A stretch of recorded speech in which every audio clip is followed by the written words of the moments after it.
There's so much going on, everyone. I'm going to try to make these really quick posts. First of all, we've got the JGG v. Trump case. This is the El Salvador case. It's being presided over by Judge Boasberg. This is the court listener website. They do amazing work. They are absolutely an essential tool that we are using as attorneys. Now, if we go down here, we can take a look and see that there was notice filed yesterday by the defendants on March 24th for using the state secrets privilege. This was ordered by the judge. The judge said if you're going to use the privilege, you need to file, which you have to do for any privilege in any court case. That's just what you do. They filed this notice. Let's just take a look here because this language is very disturbing. Let's just look at these first two paragraphs, all right? Notice invoking state secrets privilege.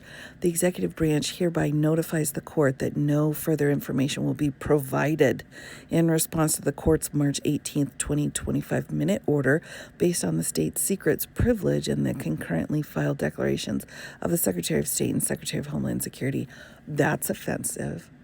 There's really no reason for them to even say this. It's just offensive. They could have said this in a different way.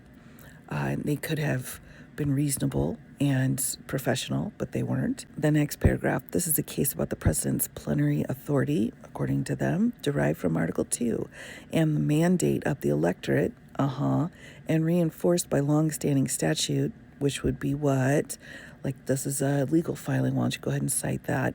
To remove from the homeland, the homeland, designated terrorists participating in state-sponsored invasion of and predatory incursion into, the United States, right?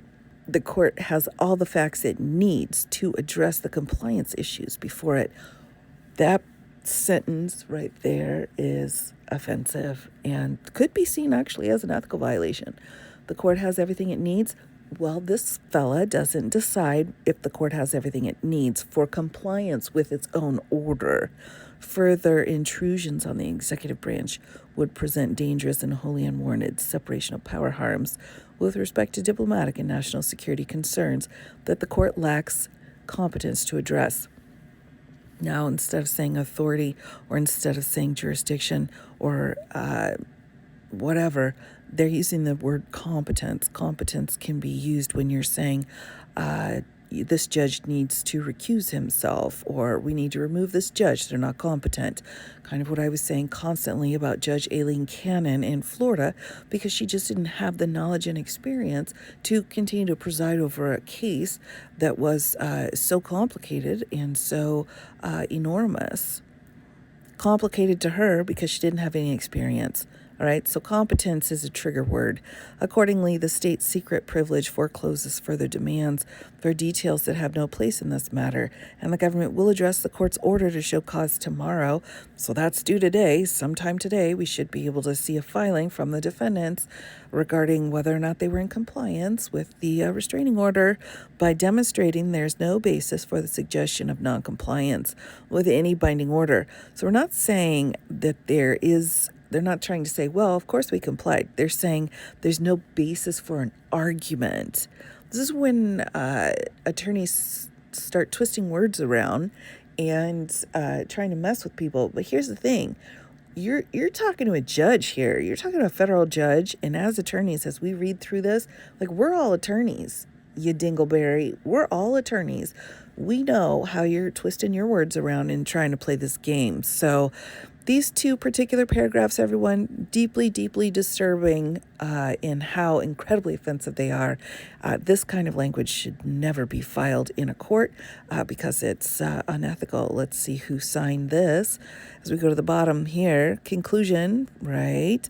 Respectfully submitted, not respectful. Pamela Bondi, Todd Blanche, Emil Bove, Mazel Roth, Ensign. I think he's the one that probably is the one that argued yesterday. This, to me, smacks of Steve Miller.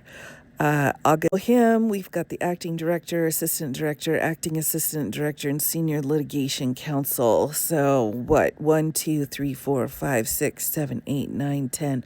10 people signing this incredibly offensive filing. If you're going to use an affirmative privilege, you have to plead it. You have to give notice. And the court gets to make the determination as to whether or not you're going to be able to use that privilege. If you're in court and you say, I invoke my Fifth Amendment privilege against self-incrimination, who decides whether that's appropriate or not? Spoiler alert, it's the judge. So this is incredibly offensive, but there you go.